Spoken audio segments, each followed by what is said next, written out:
Hey, how you doing YouTube? I'm back in the video, and today I'm talking about why the Philadelphia 76ers rookie curse is actually helping the 76ers.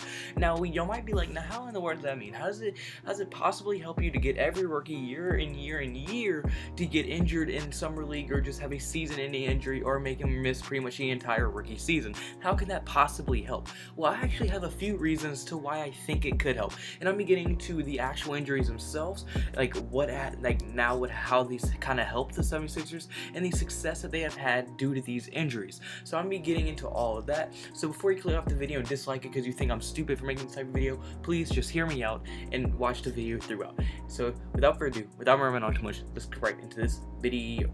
Alright, so the first thing we get into for this video is going to be the actual injuries that they have suffered through all their rookies. They have suffered 4 straight rookie injuries, and they have all been pretty big ones. As the first one they had to experience was Joel Embiid. They selected him 3rd overall in the 2014 draft, but he did not get to play until the 2016 season due to a broken bone in his foot.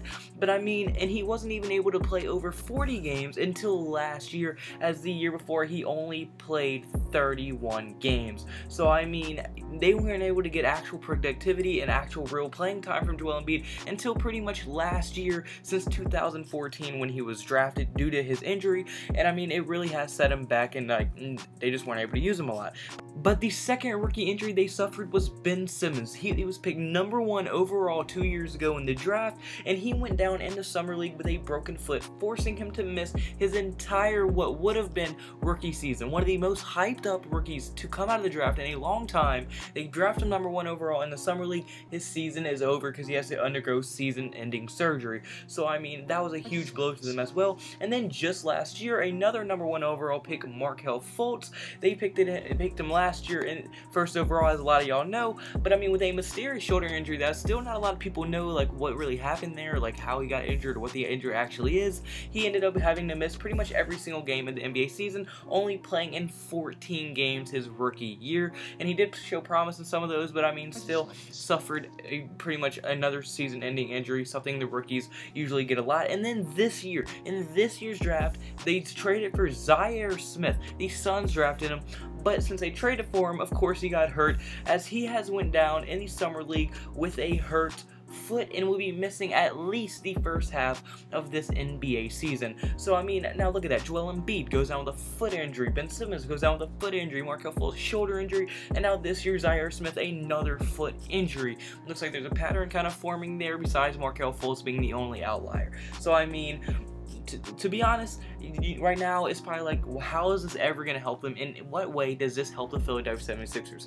Well, now I'm actually going to be getting into that. When Embiid went down, this helped them develop him, as when he was at Kansas, one of the first weeks he was actually there, he wanted to quit. He called his mom crying, saying that he just wanted to quit because of how much better the players actually were than him. He was so raw. He was pretty much nothing but raw talent, and he just wasn't developed yet. So with him being out these 2 years, they were able to develop him very, very well and let him become the absolute beast he is, as he's one of the elite centers in the NBA.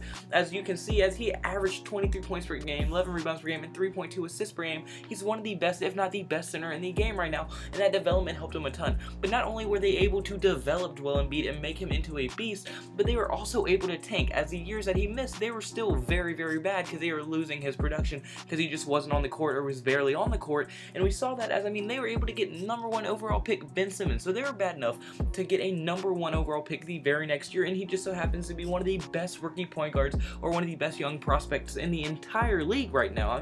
This dude had an amazing rookie year, winning Rookie of the Year, and was able to average 16 points per game, 8 rebounds per game, and 8 assists per game. So Simmons is a great player, and it was actually pretty big because Joel Embiid doesn't get hurt his entire rookie season. They probably cannot draft Ben Simmons because they would have been good enough not to get the #1 overall pick. That's just how good of a player Joel Embiid is. But then with Ben Simmons also getting injury, and Joel Embiid is still kind of struggling to recover, as he was only able to play 41 games the year that Ben Simmons was drafted, and Ben Simmons was able to play 0 due to his injury. Well, this ended up helping them because they were able to tank once again to go to this year and get another #1 overall pick, which resulted them in drafting Mark Markelle Fultz. And I mean, he was definitely the top prospect coming out of his draft out of Washington, and I mean, that's going to help him a ton. But like I said, he was only able to play 14 games this season, and I mean, I think that's probably because they were developing him again. He's building chemistry with the team, he was learning how to travel, he's kind of getting used to it, and he's just going to be developed a lot better than most young players going into their sophomore season. He's going to be very developed, going to be able to fit in their scheme very, very well, and will serve as a great player for them next year, and probably will have a breakout season, because I mean, they developed him good off of his injury, and I really do think he's going to end up being a very nice player for them. And I think the only reason he did come back is because the 76ers were like, okay, maybe this dude can help us in the playoffs, because we do need another player for this playoffs run if we want to make it. And then Zaire Smith, I mean, look at this, he's going to miss pretty much the first half of the season, which is going to help them, after he recovers from his injury, is going to help him develop into a good player, fit him into their system, and just all around build chemistry with the team, while just being able to travel with them, getting used to traveling while with having no wear and tear on his body. So pretty much by them all missing their rookie years, it was just a big chain reaction, because Ben Simmons, Joel Embiid, they were able to draft Markelle Fultz, and Joel Embiid missed his entire rookie year. They were able to draft Ben Simmons, and then I mean, they traded for the Suns Zaire Smith, and with Zaire Smith missing, he's probably going to be developing to a pretty good player halfway through the season, and will come out fully fresh and be a very, very nice player. And another reason I did not get into is, like, this is pretty much shaving 1 year off of all their careers, because it's not like they're going to be bad. I mean, this rookie year usually is where they start getting wear and tear, and because they're not strong enough, and you see a lot of rookies get injured. But with that happening, they're able to get them up to strength, they're not going to get injured, and they're just going to be able to play for at least 1 year longer than they would have been if they would have actually played their legitimately rookie season. So it's going to help them last longer as well. But then the success that they have actually seen from these injuries is even more shocking, as since they were able to get one of the best duos because of the tanking, Simmons and Joel Embiid, by far the best young duo in the entire league, hands down, they were able to lead the 76ers to their first playoff berth in 5 years. So these two were able to somehow come away from their injuries, pretty much stay injury-free for the entirety of this year, and lead this team to a playoff berth. And for even more success that this team has experienced pretty much due to these injuries, as since Embiid and Simmons were out pretty much both their rookie years, they were able to take one more year, get another #1 overall pick, which was Markelle Fultz. And I mean, just look at this. In the few games that he was able to play this year, he had a triple-double in multiple multi-steal games, and has shown that he has star potential, and assuming that he has developed even more going into the season, and will be strong enough to withstand an entire season due to, because he was traveling, and they're probably doing strength and conditioning with him while he was injured and recovering. I mean, he's probably gonna have a very, very good season, and possibly a breakout season, and will become that star that everyone expects a #1 overall pick to be, which will be huge for them. And then obviously we still don't know what Zaire Smith is going to develop to, but I do think that anybody in the top 20 of the first round has a pretty good upside, and has the potential to become an all-star level player. And obviously there's gonna be some steals that are beyond 20, but I think 1 through 20 is really that gold mine that you have a chance to hit a home run on.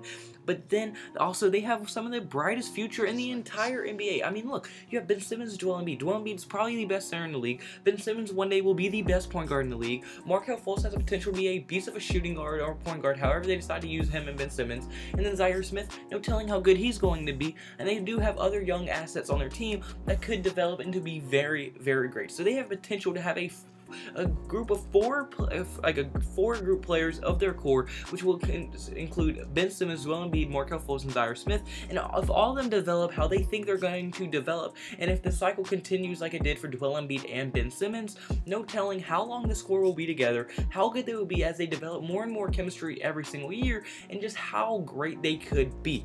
Only time will tell, but I want to hear all your thoughts and opinions in the comment section below, guys. Do you think that this injury curse is actually helping them? Do you think 76ers are sitting out their players on purpose to their rookie year to develop them and get them even better for the following season? I want to hear all your thoughts and opinions below, and any of your conspiracies also down in the comment section below, because it is kind of getting ridiculous that every rookie is getting pretty much season-ending injuries, and they're coming back one of the best rookies in the entire NBA, or one of the best young guys in the entire NBA. But I really do want to hear all your thoughts and opinions in the comment section below, and if you'd like to point, hit the like button and subscribe button would literally mean the entire world to me. And I have to thank y'all for all the support y'all been showing. We're at 910 subscribers.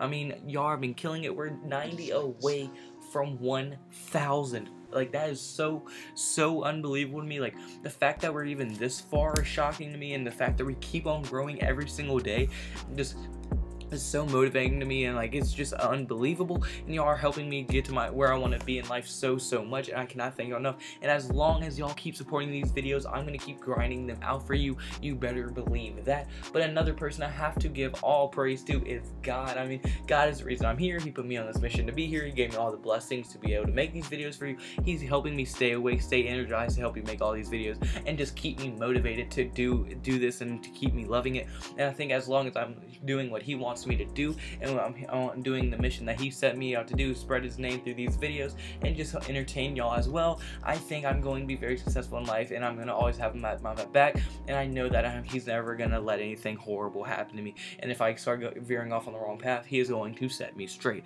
So yeah, I have to give all glory to him, and I also had to thank y'all for the support, because without y'all I would not be here at all. But like I said, that's it for this video, so I hope you have a blessed day, because that is a blessed day, so you need to have a blessed day. See you tomorrow's video. Goodbye. Boo.